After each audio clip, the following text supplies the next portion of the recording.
বিসমিল্লাহির রহমানির রহিম। সুপ্রিয় শিক্ষার্থী বন্ধুরা, এখানে দুটি প্রশ্ন আমি লিখে নিয়েছি। এই প্রশ্ন দুটির সহজ সমাধান আজকে তোমাদের সামনে উপস্থাপন করব।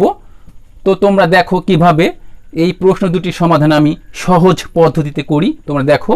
তো এখানে আমি লিখে নিয়েছি যে নিচে কয়েকটি ত্রিভুজাকার ক্ষেত্রের ভূমি ও উচ্চতা দেওয়া হলো। ত্রিভুজাকার ক্ষেত্রের ক্ষেত্রফল নির্ণয় করো। তো ক নম্বরটা বলেছে যে ভূমি 10 মিটার ও উচ্চতা 6 মিটার হলে ক্ষেত্রফল বের করতে হবে।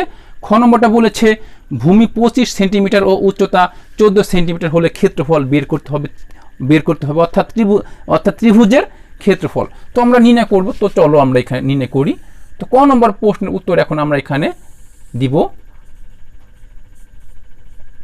তো লিখবো আমরা যে আমরা জানি উই নো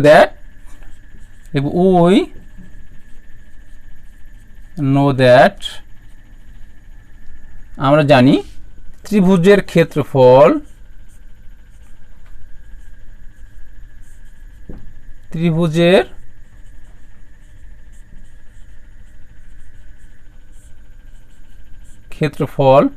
সমান কি জানি আমরা,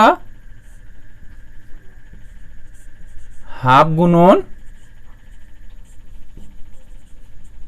ভূমি গুণন উচ্চতা। এটা কিন্তু আমরা জানি যে ত্রিভুজের ক্ষেত্রফল হাফ ইন্টু ভূমি গুণন উচ্চতা। তো আমরা এখন লিখবো যে হাফ। তো ক নম্বর প্রশ্নের সমাধান যদি করি আমরা, ভূমি কত আছে 10,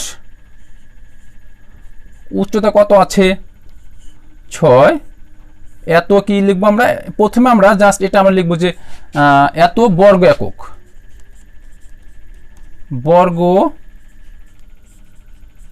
একক, তারপর যে আমরা যা সেটা সূত্র লিখলাম। তারপর যেহেতু এখানে মিটার উল্লেখ করা আছে, তো সেজন্য আমরা ক্ষেত্রফল দেবো কি বর্গ মিটার দিব আমরা। তো এখন কি হয় দেখো, তো দেখো 5 দুগুণী 5 6 30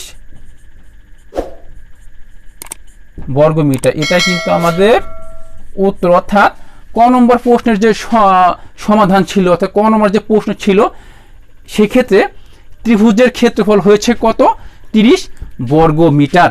আশা করছি তোমরা বুঝতে পেরেছো। তো চলো এখন আমরা খ নম্বর প্রশ্নের সমাধান করব, তোমরা দেখো। তো সুপ্রিয় শিক্ষার্থী বন্ধুরা দেখো, আমরা খ নম্বর প্রশ্ন আমরা করব। খ নম্বর প্রশ্নের উত্তর আমরা দিব, তোমরা দেখো।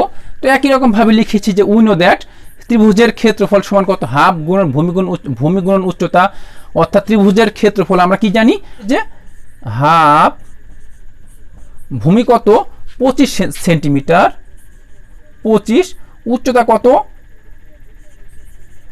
14 সেমি স্কয়ার বা বর্গ সেন্টিমিটার। তো এখন কি হলো 7 দুগুণী 14। তো 25 আর 7 গুণ করলে কত, 25 আর 7 গুণ করলে কত হয় 5 7 35, 5 হাতে আমার 3, 7 দুগুণী 14 আর 3 কত 17।